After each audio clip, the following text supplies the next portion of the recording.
So hello guys, आज हम आगे अपने क्वेश्चन नंबर 2 के साथ, जो कि इनडेफिनाइट इंटीग्रेशन का है।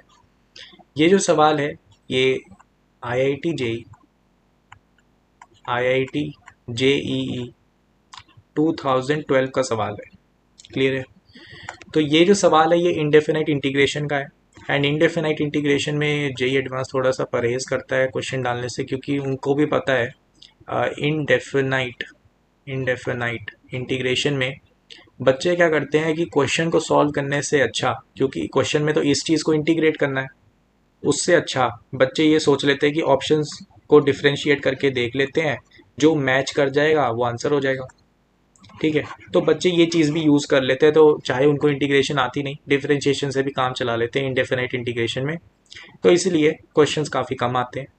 तो देखो, जैसे कि ये सवाल आया है, इसमें तुम जो भी करेक्ट आंसर आएगा, तुम्हारा टास्क ये रहेगा, जो भी मैं करेक्ट आंसर निकाल रहा हूँ उसको डिफ्रेंशिएट करके वेरीफाई कर लेना, ताकि तुम्हारी भी प्रैक्टिस रहे थोड़ी सी ट्रिक्स की, कि ये चीज़ बन रही है कि नहीं बन रही है। ठीक है? वैसे तो ज़्यादा मुश्किल काम है नहीं, सारे ऑप्शंस एक जैसे हैं। जो दो टर्म्स है बीच में, उनका जो प्लस और माइनस साइन है उसको एडजस्ट किया हुआ है। ठीक है? यहाँ बाहर माइनस है और यहाँ पे बाहर माइनस है। क्लियर है? तो ये चीज़ एडजस्ट किया हुआ है और चारों ऑप्शंस बनाए हुए हैं।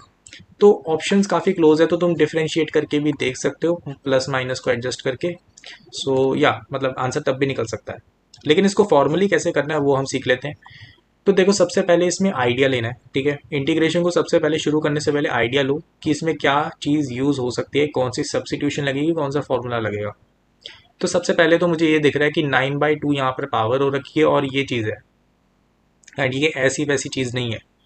अगर secant of x plus ten of x को मैं टी मान लूँ, तो अगर मैं इसका डिफरेंशिएशन करूंगा ना, तो मुझे ये वाली टर्म मिलेगी फिर से। ठीक है? ये चीज़ इसकी खासियत है। तो इसकी डिफरेंशिएशन करोगे तो तुम्हें मिलेगा secant x into secant x plus ten x. Clear है? D x equal to d t. ठीक है? जैसे ही तुमने ये करा, तुम्हें ये चीज़ तो पता लगे, इसको मैं टी पुट कर सकता हूँ और मेरे पास कुछ सिंप्लीफिकेशन हो गई। लेकिन इसका क्या करूँ, ये चीज़ इसमें मेन सवाल है। तुम्हें सोचना है सीकेंट एक्स को मैं कैसे निकालूं इन टर्म्स ऑफ टी। यहां पर इंटरेस्टिंग बात यह है कि secant x plus ten x अगर टी है, ठीक है, तो 1/t क्या होगा? 1/t अगर मैं करूंगा तो वो आएगा 1/, secant x plus ten x.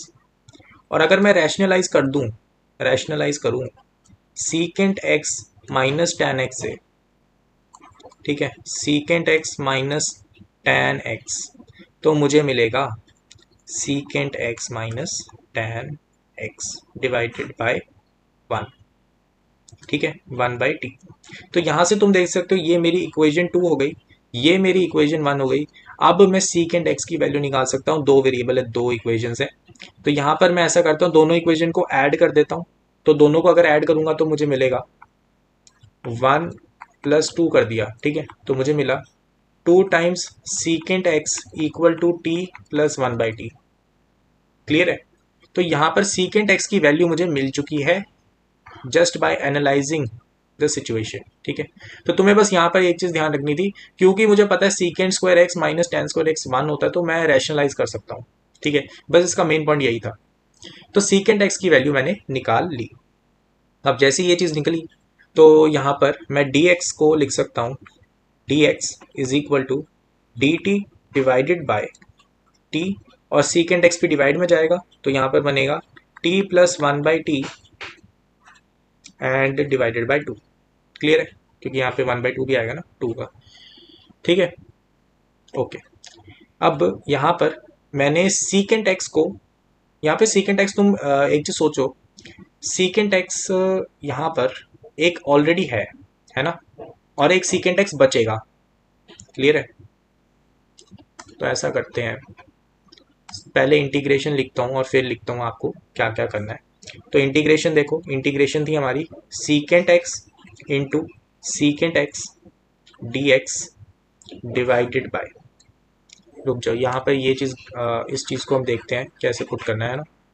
तो देखो, यहाँ पर इंटीग्रेशन ये है और डिवाइड में आपका secant x plus ten x की पावर 9/2। तो देखो यहाँ पर आपने टी पुट कर दिया नीचे वाले को, तो नीचे वाला तो काफी सिंपल हो गया, टी की power 9/2 secant x d x. तो अगर सीकेंट एक्स डी एक्स की मुझे वैल्यू निकालनी है तो मैं निकाल सकता हूँ ऐसे, secant x d x is equal to d t divided by t. ठीक है, तो मैंने इसको टी पुट कर दिया और उसको डिनोमिनेटर में ले गया, तो यहाँ पर ये चीज़ भी सिंप्लीफाई हो गई, D t divided by t. ठीक है, अब जो सीकेंट एक्स बच गया इसको मैं यूज़ कर सकता हूँ यहाँ से। ठीक है, इसको भी टी में फॉर्म करना है तो यहाँ से फॉर्मूला लगा सकता हूँ, तो मुझे मिलेगा टी प्लस 1/t 1/2। क्लियर है? तो ये मेरे पास अब इंटीग्रेशन हो गया। इस इंटीग्रेशन को सॉल्व करना बहुत आसान है, इस t को क्या करो, डिवाइड कर दो। ठीक है, तो आपको मिलेगा 1/2 1 प्लस 1/t² dt, और डिनोमिनेटर में आपके पास है t की पावर 9/2।